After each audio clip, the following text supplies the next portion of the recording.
Assalamualaikum warahmatullahi wabarakatuh, Kang Bro. Ketemu lagi dengan Iwan Benaran, Kang Mas. Mohon maaf kalau agak telat, Cak. Kita membahas sprint race.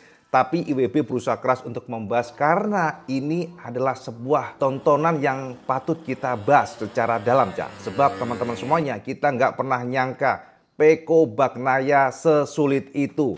Pecco Bagnaia se-struggle itu kita nggak menyangka, Kang Mas ya. Jadi kita akan bahas itu termasuk kenapa what happened I announced dengan Fabio Quartararo Yamaha yang sangat cemerlang pada saat Silverstone kemarin, tapi ternyata Aragon terlunta-lunta dan kesulitan sekali. Dan teman-teman, kita juga akan bahas mengenai bagaimana yang terjadi pada sekitar pedok. Mengingat ternyata, Cak, ada beberapa rumor mengatakan bahwa betul-betul Pecco seperti frustasi, Cak. Jadi teman-teman semuanya, kemarin adalah balapan yang luar biasa. Karena kita lihat bagaimana saat start Marc Marquez melakukan kesalahan. Marquez terlalu overpower sehingga banyak spin dan dia drop sehingga akhirnya pula disalip oleh Pedro Acosta, sempat senggolan, sodokan, Kang Mas. Itu adalah sebuah sodokan yang kalau dari kacamata kita memang sedikit brutal, tapi itu adalah normal. Kata Marquez, itu adalah sebuah balapan yang normal ketika ada senggolan karena memang Marc kemarin mengalami masalah dengan motornya di mana dia start spin sehingga dia drop, disalip Morbidelli, disalip Alex Marquez, disalip oleh Pedro Acosta.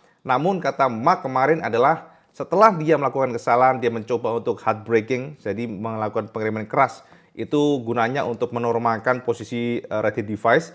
Dan ternyata memang ada senggolan yang lumayan, ya kita katakan lumayan agresif ya, Caya, antara Acosta dan juga Marc Marquez. Dan teman-teman, jika kita mengacu pada kemarin race, maka bisa kita simpulkan bahwa ternyata Marquez menyimpan sesuatu, Cak. Jadi kalau kita komparasikan pula, ternyata bahwa seluruh GP25 kecuali Marquez bermasalah.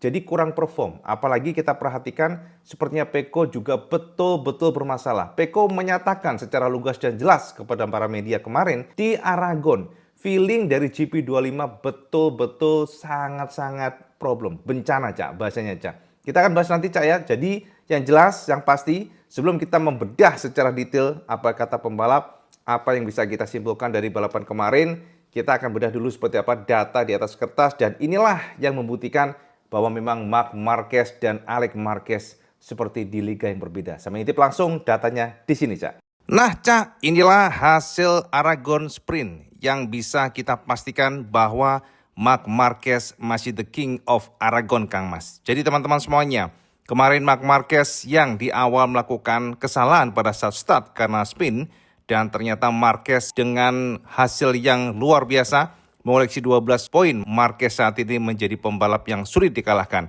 Dan teman-teman, untuk kemarin di Aragon dipastikan bahwa kondisi atau cuaca memang betul-betul cerah, Cak, dengan suhu mencapai 29 derajat Celcius dan kondisi aspalnya dry atau kering.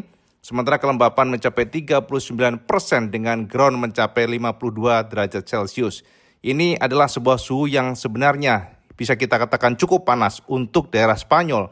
Dan memang, Cak, dengan kondisi kemarin, makanya jangan kaget kalau ada beberapa pembalap yang melakukan strateginya dengan menggunakan ban belakang medium seperti Fernando Aguirre, sementara Marc Marquez, Alex dan juga Morbidelli menggunakan tipe ban belakang soft. Dan ternyata, Cak, apa yang dilakukan oleh Vermin terbayarkan, Cak, dan Vermin secara meyakinkan mengalahkan Morbidelli. Alex mengatakan bahwa dengan problemnya Marc Marquez, dia berharap Marc akan terblokade dengan Morbidelli, tapi ternyata secara pace Marc memang very fast dan akhirnya dia menyerah dengan gap mencapai 2 detik. GP24 dikdaya banget, Cak. Jadi Ducati GP24 mengoleksi 2, 3, 4 posisinya. Hanya Marc Marquez yang juara dengan GP25 dan bahkan Fabio Di Giannantonio yang menjadi pembalap GP25 terbaik pun terpaut 6,379 detik dibandingkan dengan Marquez. Dan kemudian ketujuh, Viñales yang happy dengan posisinya mengingat dia di belakang pada saat start. Dan Maverick mengatakan bahwa dia berjuang keras dengan gap yang mencapai 7,2 detik. Ini adalah sebuah petunjuk atau penegas bahwa memang saat ini KTM ternyata cukup cocok dengan Aragon Circuit. Dan Acosta juga menjadi pembalap KTM terbaik dengan posisi 5. Sementara Bezzecchi juga happy, Cak, sebab Bezzecchi start dari belakang dan mampu masuk top 10 alias mengoleksi 2 poin. Sementara Binder menutup poin yang disodorkan pada sprint dan juga menjadi penegas bahwa KTM saat ini dengan Aragon yang ternyata cocok buat mereka. Jadi memang Aragon ini adalah sebuah sirkuit yang heartbreaking, ada juga fast corner tapi memang kombinasinya banyak heartbreaking dan itu dibutuhkan stability dan ternyata sepertinya KTM cukup mujarab di sini Kang Mas, dan apalagi Aragon dilaporkan secara traksi memang low traction. Jadi dengan aspal low traction ternyata membuat mereka mampu meraih hasil yang bagus, Cak. Kemudian 10 ada Fernandez, 11 Fabio Quartararo yang kesulitan. Kita akan terangkan nanti, Mas. Nah, sementara yang ke-12 ini, Cak, yang menjadi salah satu perhatian kita semuanya. Bagaimana Pecco Bagnaia sangat struggling dan Pecco dari posisi 4 langsung terlempar ke 12 tanpa mampu recovery gara-gara konfirmasi dari Pecco dia mengalami masalah dengan bagian depannya. Kita akan bahas yang deep nanti yang jelas. Dan 13 Jack Miller, 14 Rins dan Oliveira, ke-15 16 Zarco, kemudian Bastianini ke-17 dan Savadori 18, Cantra 19. Sementara yang tidak classified adalah Augusto Fernandez dan juga Joan Mir. KTM engine selalu menjadi terkencang soal top speed di mana KTM dan Brad Binder menorehkan top speed di angka 354,1 km per jam di sirkuit Aragon yang memiliki stretch sekitar 900 meter dengan total mencapai 5 sekian kilometer dan untuk luas daripada aspalnya mencapai 15 meter. Dan ternyata, Cak, kalau kita perhatikan di sini tetap ya Marc Marquez menjadi pembalap top speed tertinggi dengan Ducatinya dengan 352,9, baru kemudian KTM kembali dan Ducati. Sementara ternyata Yamaha engine inline 4-nya luar biasa.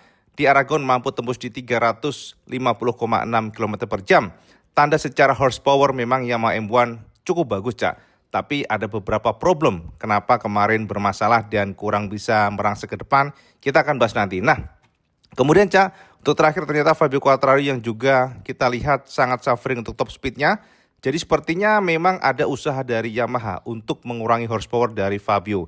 Bisa jadi demikian, Cak, karena sejauh ini ada beberapa kendala di mana motor dianggap sangat sulit untuk dikendalikan pada saat keluar tikungan, jadi overpower membuat spin. Dan ternyata ada beberapa hal yang kita akan bahas nanti. Jadi kesimpulannya adalah engine KTM masih best of the best soal top speed, horsepower, dan ternyata Marc Marquez menjadi pembalap dengan Ducati terkencang untuk top speednya. Jika kita lihat data di atas kertas, maka bisa kita simpulkan bahwa Alex very fast.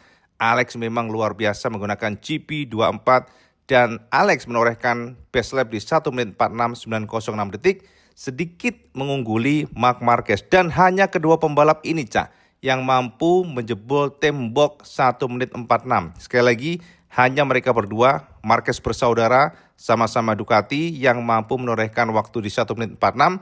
Sebab lainnya, seperti Viñales menjadi pembalap terkencang ketiga, bermain di angka 1 menit 47 detik. Sementara keempat Bezzecchi, Acosta, dan Formula de Guer ke-6. Lalu kita perhatikan di sini, Cak, yang paling buncit Somkiat Cantra dengan 1 menit 49, sangat-sangat jauh gapnya karena untuk time attackingnya dia hanya ya bisa kita katakan lebih lambat 2,241 detik ya, ini luar biasa. Sementara untuk best Honda, jika kita lihat dari data ini, ditorehkan oleh Joan Zarco dan itu pun gapnya sangat jauh dibandingkan dengan Alex Marquez, di mana Zarco menorehkan waktu 1 menit 48,3 dengan jarak gapnya mencapai 1,4 detik. Nah, dengan kemenangan Marquez, kita akan lihat seperti apa World Championship, Kang Mas. Ternyata Marquez semakin jauh dan menjauh dari Alex Marquez, di mana kemenangan Marc Marquez dan posisi kedua Alex Marquez membuat Marquez bisa tembus di angka 200 poin. Jadi klasemen sementara saat ini koleksi poinnya mencapai 208 ya. Jadi angkanya, Cak, dan ini membuat gap dengan Alex Marquez makin sedikit menjauh dengan 27 poin. Sementara Pecco dengan kondisi kemarin yang suffering tidak mendapatkan poin, membuat dia makin jauh dari Marc Marquez dengan 84 poin. Gapnya ini jauh banget, Cak. Sementara Morbidelli 104 poin. Gapnya dan Zarco mengoreksi 97, tetap nangkring di posisi kelima. Dikuntit Fabio Di Giannantonio ke-6 dan ke-7 Bezzecchi dengan 71 poin.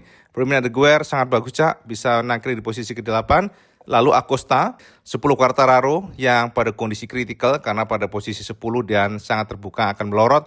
Sementara Viñales 11, lalu disusul Ogura yang mengalami cedera ya kemarin dan kita lihat makin turun. Hari ini ke-13, Binder 14, Bastianini 15, Miller disusul Rins ke-17, Fernandes 18, Joan Mir 19 dan Nakagami 20, Savadori, kemudian 22 ya, Fernandes, Augusto, Oliveira ke-23 dan terakhir Jorge Martin.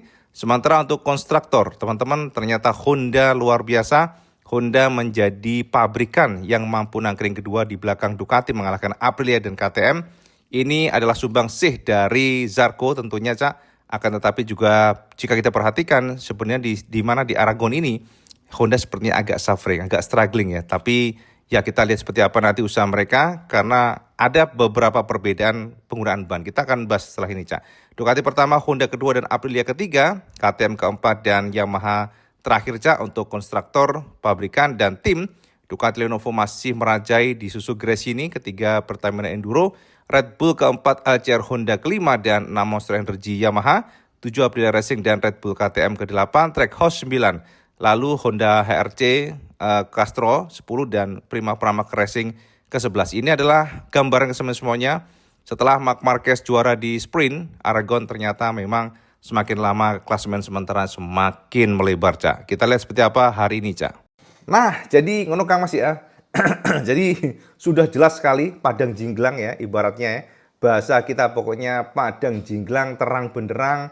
Jadi kalau kita lihat dari semuanya data tersebut bisa kita simpulkan memang kedua pembalap Alex dan Marc ini di liga berbeda. Jadi very fast dengan 1 menit 46. Di saat lain-lainnya para pembalap lainnya nggak bisa mengoptimalkan atau pace-nya di bawah dari keduanya di 1 menit 47 rata-rata. Tapi hanya pembalap Marquez bersaudara ini yang memang luar biasa. Nah teman-teman, kita coba untuk menggali apa yang terjadi dengan Marquez, apa yang terjadi dengan Pecco. Jadi kalau kita perhatikan memang ada beberapa rumor yang mengatakan bahwa Marc Marquez sepertinya menggunakan GP25 yang berbeda.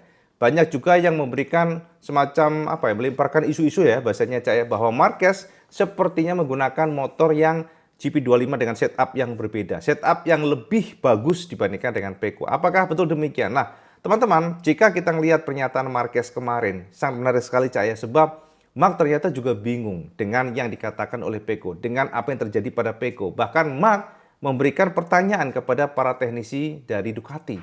Kok bisa sih? Karena dia merasa, Marquez sendiri memang merasa bahwa pada saat kemarin race di Aragon itu luar biasa feelingnya. Dan teman-teman harus tahu, kondisi kemarin adalah kondisi yang kurang ideal sebenarnya, Cak. Karena suhu atau cuaca kemarin groundnya terutama ini agak sulit untuk memilih ban. Awalnya Marquez menggunakan tipe ban medium. Nah ini menarik ya. Jadi Marquez satu-satunya pembalap Ducati GP25 yang menggunakan ban tipe belakang medium. Di saat GP24 lainnya menggunakan tipe ban soft. Jadi ingat, Cak, bahwa ternyata dapat konfirmasi dari para pembalap yang menggunakan GP25. Ketika menggunakan ban tipe medium, yang soft maksudnya ya, tipe soft, ternyata reaksi dari motor tidak nyaman. Jadi terlalu agresif dan juga konfirmasi dari Pecco bahkan mengatakan ketika menggunakan tipe ban belakang soft ada gejala understeer. Jadi pada saat dibelokkan motornya itu nggak mau belok. Itu kata Pecco, Cak. Makanya Pecco juga pushing 7 keliling Kang Mas ya kemarin karena ketika menggunakan tipe ban medium dia takutnya gitu ya, gripnya kurang sehingga pada saat attacking di awal dia akan tertinggal. Sementara para pembalap yang lainnya yang tidak memiliki yang namanya perjuangan untuk klasemen juara dunia seperti Firmino Aguero ya nanti tulus, Cak. Makanya Firmino kemarin sangat luar biasa, dia mampu dan dia bisa menganalisa dan dia memilih ban yang berbeda di mana ban depan medium sementara belakang medium. Nah, teman-teman, Marquez sempat menggunakan ban belakang medium tapi ada keraguan mengingat informasinya bisa jadi dengan kondisi cuaca yang berbeda dibandingkan dengan sebelumnya, maka reaksi motor akan berbeda. Traksinya kurang, itu takutnya, sehingga akhirnya Marc memilih mengganti bannya menggunakan tipe ban soft belakang Dan itu sama dengan para pembalap seperti Alex Marquez dan juga Morbidelli. Jadi teman-teman semuanya kemarin para pembalap Ducati rata-rata yang di depan menggunakan tipe ban depan medium ya, sementara belakang soft. Ini penting Cak untuk memberikan beberapa informasi teknis ke semuanya bahwa memang kompetisi balapan sebuah race atau di MotoGP krusial sekali untuk pemilihan ban. Dan ternyata kemarin pemilihan dari ban kalau kita lihat dari performa sebenarnya tepatnya di medium Cak. Sebab kita tahu sendiri bagaimana Vermin yang mampu mengalahkan Morbidelli yang akhirnya harus puas maksudnya ya, mengisi posisi keempat, dan Fernando Aguirre menjadi penegas bagaimana performa dari GP24 yang memang very fast. GP24 is very fast. GP24 menjadi fokus dari Pecco yang sangat-sangat kecewa dengan GP25. Dan teman-teman, kenapa? Apa yang terjadi dengan Pecco kemarin? Ternyata ada konfirmasi dari Pecco bahwa ini Cak yang menarik. Pecco tidak merasakan feeling sama sekali, sama dengan sebelumnya. Ini yang menarik adalah Marquez membantah. Marquez membantah kalau GP25 bermasalah. Bahkan dia sempat nanya ke teknisi, emang bener nggak sih motorku beda dengan Pecco? Itu nggak ada perbedaan. Dipastikan demikian. Jadi teman-teman, perbedaan GP25 dan juga GP24 dari teknis itu hanya di bagian tertentu, seperti radio device yang dikembangkan. Dan juga ada beberapa settingan seperti elektronik yang disempurnakan, termasuk juga swing arm. Akan tetapi ternyata itu dianggap oleh Pecco adalah sebuah kemunduran. Karena feeling pada saat menggunakan GP25 betul-betul no feeling kata dia. Jadi pada saat masuk ke tikungan Pecco kemarin, kenapa Pecco di tikungan ke-7 Pecco tuh hampir melebar, hampir crash ya. Kalau kita lihat sampai gubit-gubit Cak. Karena ternyata setiap dia melakukan rem keras atau hard braking, selalu ada gejala locking atau mengunci ya. Jadi ban depannya tuh ada gejala ngunci Cak. Makanya kemarin kita lihat Pecco betul-betul suffering, kesulitan, struggling, dan finishnya di posisi 12 tanpa mampu untuk recovery lagi. Karena memang feelingnya betul-betul zero feeling kata dia. Dan dia saat ini sedang jauh banget ya. Jadi ada beberapa informasi yang akan IWB update ke semuanya. Salah satunya adalah Pecco meminta penggantian suspensi di awal sebelum race. Dan juga Pecco memberikan penekanan kepada Ducati supaya ayolah pembalap GP24 suruh ngetes lah GP25 kalau nggak percaya sama omonganku. Kira-kira demikian Kang Mas. Saking dia juga merasa bahwa permintaan dia dan juga apa yang diomongin oleh Pecco seperti nggak digubris, tapi kalau Marquez digubris. Sementara saat ini Marquez mengatakan bahwa GP25 very good di Aragon. Mungkin betul di Silverstone dan juga kemarin sebelum di Le Mans itu ada sesuatu yang agak kurang. Tapi di Aragon the feeling is comeback. Jadi kata dia feelingnya itu kembali Cak. Jadi dia nggak ada masalah dan dia merasa very confidence dengan motornya. Sementara Pecco kebalikannya yang sangat struggling dan pada saat masuk ke entry corner selalu, khususnya di tikungan ke-7 yang membutuhkan hard braking dan masuk ke tikungan kanan, ternyata motornya betul-betul no respon. Jadi ketika ditekuk Cak, arahnya itu kayak mau crash aja, itu kata Pecco. Nah, itu Cak ya, jadi informasi mengenai Pecco. Dan buat pertanyaan dengan Yamaha, teman-teman semuanya, Fabio Quartararo Kang Mas, ini sama Cak.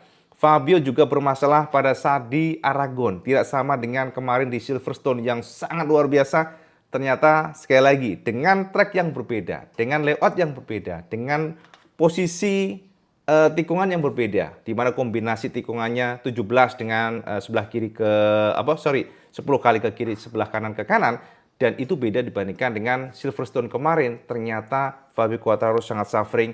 Fabio mengkritisi Yamaha, Fabio kesel karena dia merasa feelingnya nggak ada. Dan ternyata informasi dari Fabio pada saat kita mendengarkan pernyataan dia di media pada saat pasca race kemarin, feeling dari M1 itu berantakan setelah 3 lap. Itu kata Fabio. Jadi feelingnya apa? Ternyata chatter atau getaran itu timbul lagi Cak. Jadi chattering ya timbul pada saat di 3 lap setelah balapan. Jadi terutama rasa, dan itu yang membuat rasa confident pembalap langsung anjlok. Makanya teman-teman jangan kaget kalau Fabio kesulitan dan akhirnya dia menyerah dengan kondisi yang bisa kita perhatikan seperti baru saja yang kita share tadi. Nah, sementara untuk KTM, teman-teman semuanya selalu dengan low traction, selalu dengan kondisi aspal yang less traction atau kurang traksi. KTM memang bagus, termasuk juga Aprilia. Dan ini akan menjadi sesuatu hal yang patut kita tonton. Karena teman-teman semuanya ada konfirmasi bahwa Fabio merasa cocok dengan ban medium dibandingkan dengan soft. Understeer tersebut rata-rata muncul ketika para pembalap menggunakan tipe ban soft atau lunak. Sementara menggunakan ban medium itu jauh lebih baik. Makanya kita lihat seperti apa hari ini Dan kita juga lihat seperti apa usaha dari Peko. Sebab Peko merasa dengan ban soft dia nggak cocok sama sekali. Jadi Peko kemarin menggunakan tipe ban belakang soft, Cak. Dan hari ini dia akan menggunakan tipe depan belakang medium. Dan secara feeling dia merasa dengan ban model medium ini sangat cocok buat dia, ya. Jadi sekali lagi teman-teman semuanya ya, kita setelah ini kita akan share kesampaian tentang pernyataan lengkap dari para pembalap. Tapi dengan segala yang kita share tadi, maka bisa kita simpulkan bahwa Marc Marquez, at least dari sprint, dan secara meyakinkan bisa kita sebut bahwa King of Aragon masih dipegang oleh Marquez. Dan ternyata Alex Marquez juga mengakui dia sudah nge-push total, I give maximum kata dia. Dan ketika dia melihat bahwa Marc ternyata pelan dan pasti mendekati, dia langsung berujar, wah udahlah, pasti lambat atau cepat Marc akan menyalipku. Dan terbukti secara pace memang Marc Marquez very strong. Dan teman-teman, kekuatan dari Marc Marquez di Aragon adalah pada tikungan 8, 9, 10. Itu adalah sebuah tikungan yang sangat-sangat sulit untuk dijabani para pembalap lainnya. Jadi 8, 9, 10 itu adalah kekuatan dari Marc. Mungkin di tikungan lain pembalap bisa mendekati, tapi pada tikungan tersebut 8 hingga 10 Marquez untouchable. Itu kata Alex Marquez. Makanya hari ini, Cak, kita lihat seperti apa usaha GP24 ya, para pembalap seperti Alex Marquez yang berusaha untuk mengalahkan saudaranya, brothernya. Tapi yang pasti dengan race kemarin, maka hari ini patut kita lihat seperti apa usaha dari para pembalap untuk mencoba menjungkalkan dominasi Marc. Dan sekali lagi kalau saya menanya ke IWB, Cak IWB, apakah dengan kemarin maka Marc akan juara lagi? Teman-teman, kalau dengan data, dan kemarin memang ada komen tuh, data, buat apa sih data loh teman-teman? Data itu penting, makanya IWB share kesampaian biar kita tuh ngomong nggak berdasarkan asumsi doang. Tapi kita ada data, kita ada bukti bahwa memang pembalap tersebut sangat kencang di sektor A, sektor B, sektor C. Dan itu bisa menjadikan gambaran, tentu di luar daripada special event atau special moment yang bisa terjadi pada race, tapi yang jelas dengan melihat dari data kita bisa simpulkan dan kita bisa sedikit menarik benang merah bahwa pembalap tersebut memang kuat di sini tapi lemah di sana. Kira-kira demikian Kak Mas. Jadi memang data itu penting dan data membuktikan bahwa Marquez untouchable dan itu terbukti pada race dengan kondisi normal. Karena ketika ada case-case seperti crash dan sebagainya, tabrakan, senggolan itu kan beda. Jadi gitu teman-teman semuanya ya. Dan setelah ini, Cak, kita akan bahas pernyataan lengkap dari Pecco Bagnaia, Marc Marquez pula, karena itu terlalu panjang untuk yang video ini, bahwa Marquez sempat menanyakan ke teknisi, ke engineering Ducati, karena ada beberapa keraguan dari Marquez, sebab dia merasa sangat confident dengan motornya, tapi kenapa Pecco bermasalah? Dia nanya ke teknisinya, termasuk juga informasi bahwa GP24 lebih bagus dibandingkan GP25, dan juga konfirmasi dari Pecco Bagnaia yang meminta supaya Ducati mengganti suspensinya.